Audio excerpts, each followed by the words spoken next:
Italali, good afternoon. So magluluto tayo ngayon ng pork adobo. Adobo na gagawin natin is malatik. Ito yung maalat na maasim na hindi nilagyan ng sugar. Pero malatik yung sauce niya. And ito yung kailangan natin. Ibababad muna natin yung pork na gagamitin natin. Let's go.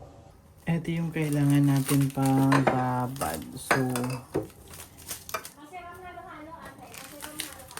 ito kasi is 3 kilos ng pork to for adobo. And then lalagyan natin na to sibuyas and bawang, and then maglalagay din tayo ng dato puti na toyo, and then yung suka natin.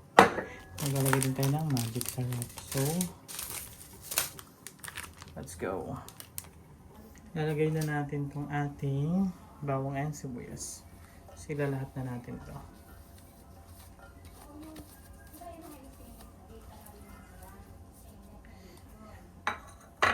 Suka.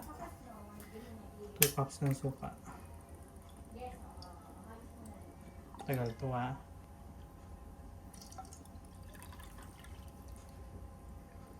So 1.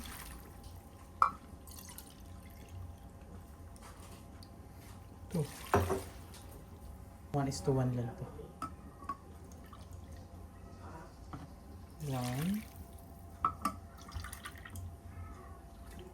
2.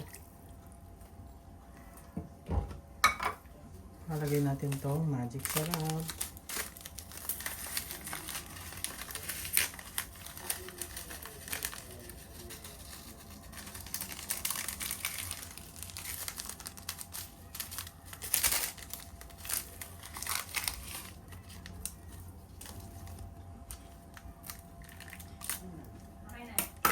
Dalawa to.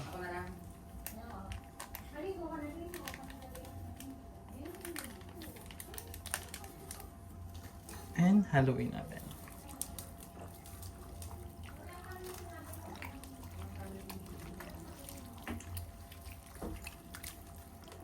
Ang luto nito is Sunday ng gabi pa kasi so today is Friday ng hapon, and ang luto is Sunday ng gabi kasi gagamitin to sa alis para sa Monday ng umaga.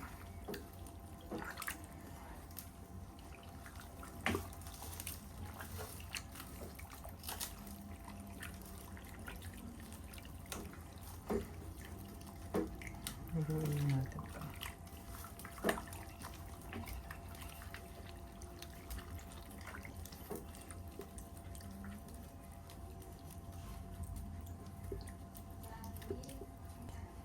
Ay na. Pwede na to, ibababad na natin to, and ang luto nito is on Sunday pa. Magluluto na tayo ng pork adobo. So ito yung kailangan na. So meron tayo ditong 3 kilos ng pork adobo, marinated na to. So kasama na sa video kung paano may-marinate to. And then ang ating pangmalakasang sibuyas and bawang. Kaya let's go, let's cook the malatik, maalat, maasim na adobo.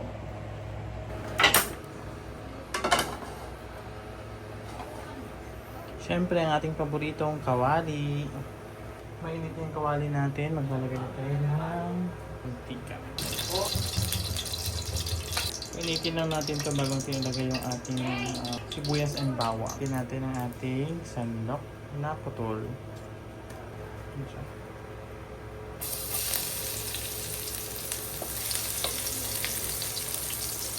So wala natin gaanong babaguhin dito sa recipe na to kasi nagawa na natin to. Siguro ang pinagkaiba mas marami to, so mag-a-adjust ng tayo ng alat at ng asim dito. But still, titikman pa din natin kung ano na yung kulang.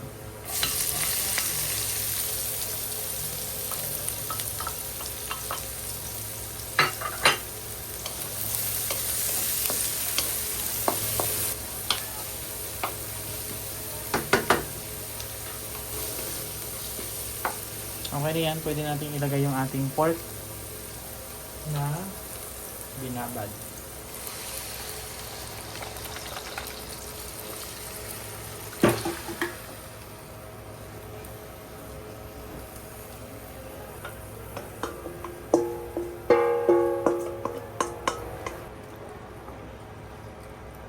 Ang ano na to, ang part ng meat na to is yung kasim na part, and then naglagay kami ng parang may mga taba-tabang pang barbecue, ayan.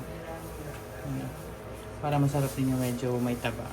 So first time kong magluluto ng ganito karaming pork adobo na 3 kilos, kasi ang luto ko lang is 1 kilo o 1 kilo mahigit, but hindi umaabot ng 3 kilos. Tingnan natin kung ano may kalabasan nito, and for now tatakpan natin to, papakuluin at papalambutin natin ito. And take note, hindi pa tayo maglalagay ng water dito. So titingnan natin mamaya yung lambot ng meat kung kaya nating lagyan ng water or hindi na. Pero pag hindi na natin lalagyan ng tubig yan, okay lang din. And yung lasa na lang yung pagbabasayan na lang natin. Okay, so for now, takpan natin.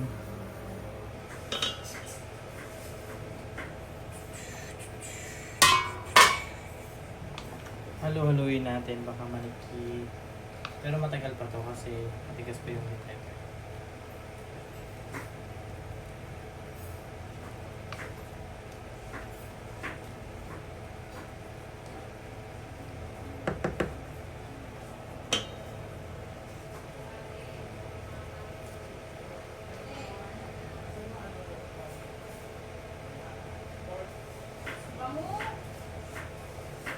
Let's make takip.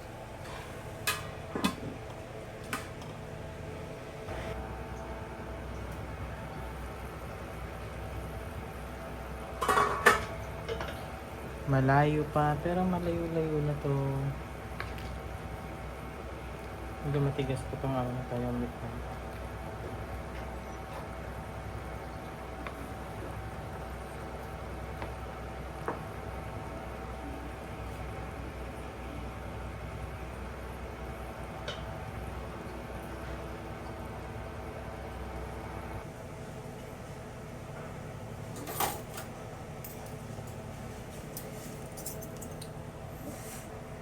Let's go check test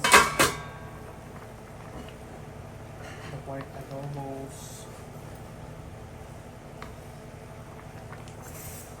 So yung lambot, ganito. Matigas pa to, alam ko. Pero ano, matigas pa siya. Sarap yung malambot. Tikman natin kung okay na yung alat at saka asin niya.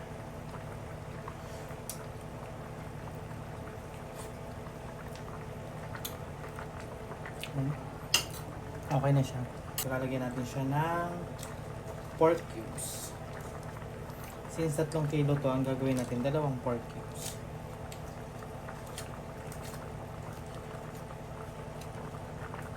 And maglalagay tayo ng pepper. Where's the pepper?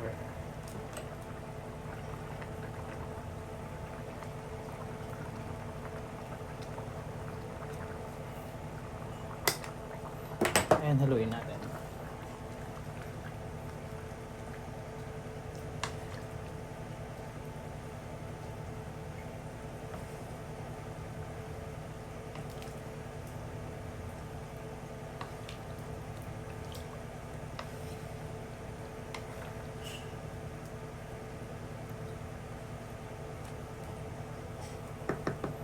Pakuloyin lang natin yan. Takpan natin.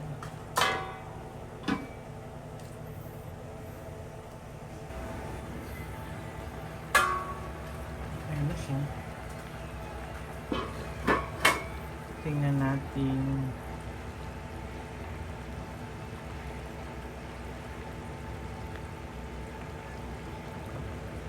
So,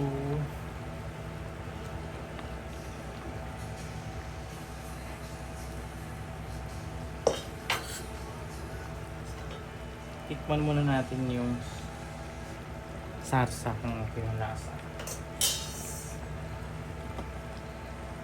Ito yung texture ng sarsa niya. So hindi pa yung pinaka-final na sarsa niya kasi nga papalatikin pa natin yan. Ito ang titikman natin dito kung okay na yung lasa, yung asin, yung alat.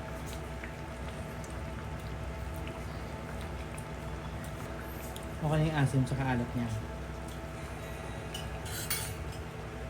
Gagawin naman natin is yung kanyang lambot. Kung okay na yung lambot. Okay. Lambot na siya. Tikman natin yung lasa ng meat.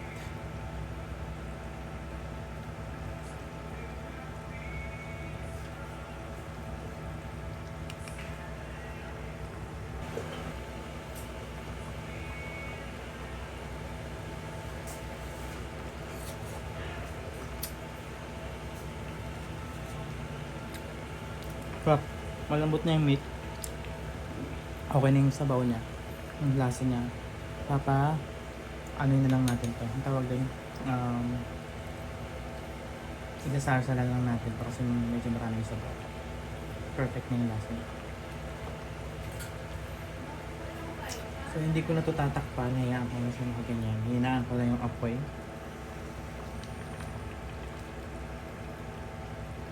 Ayan, antayin natin magsarsa siya.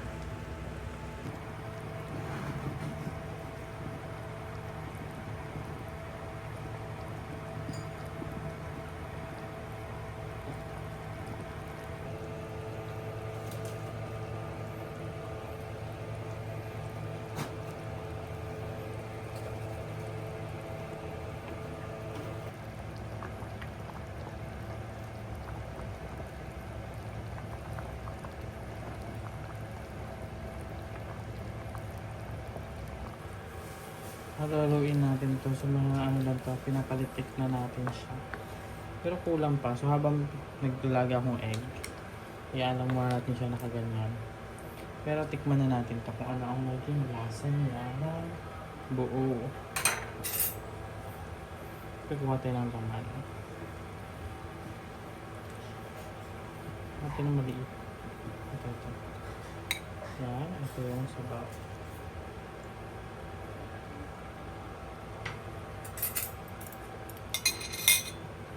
Check natin dito kung gaano kalambot.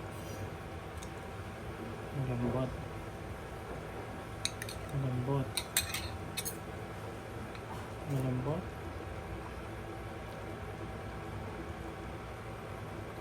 Malambot. Tikman natin yung pinakalasan. Tikman natin yung pinakasabaw niya.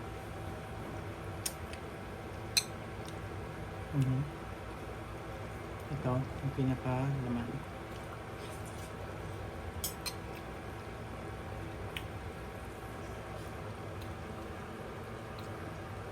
Saktong-sakto yung laman, nanood yung mga binabad natin dito kasi binabad natin to nung Friday nung hapon. So niluto ko siya ng linggo ng gabi. So saktong-sakto, malasang malasa. And then yung eto naman, sarap sa kanin na mainit.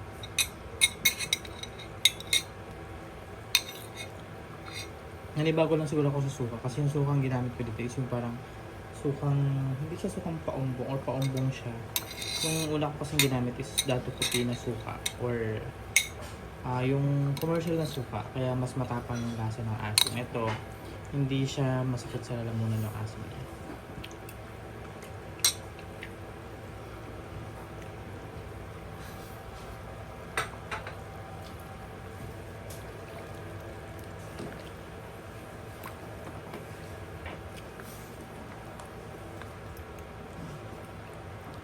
Okay, ito. Masarap to sa mainit na kanin.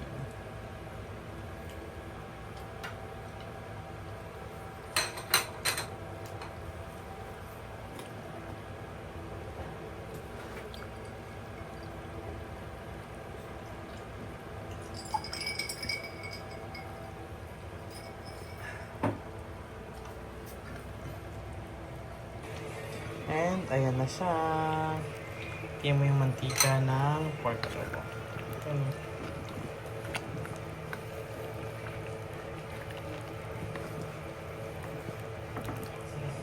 And ito yung egg na kasama niya. So pinapakuluan ko na siya. Kaya perfect to sa mainit na kanin. And thank you for watching. Kaya kung mahilig kayo sa mga Pinoy food or may mga gusto kayong itry na mga pagkain, like yung mga kailan na kinakain nila, pwede nyo i-subscribe yung channel na to and i-hit nyo yung notification bell and leave a comment kung may mga gusto kayong ipagawa or gawin. Thank you for watching.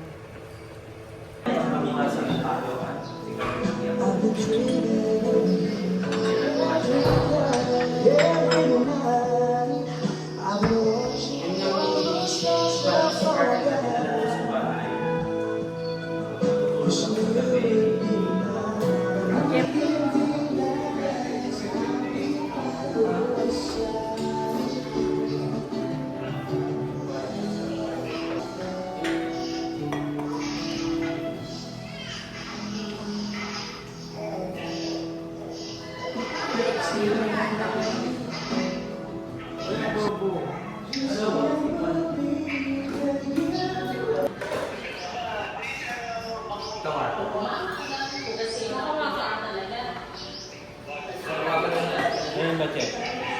Yung ba tayo? Ano yan?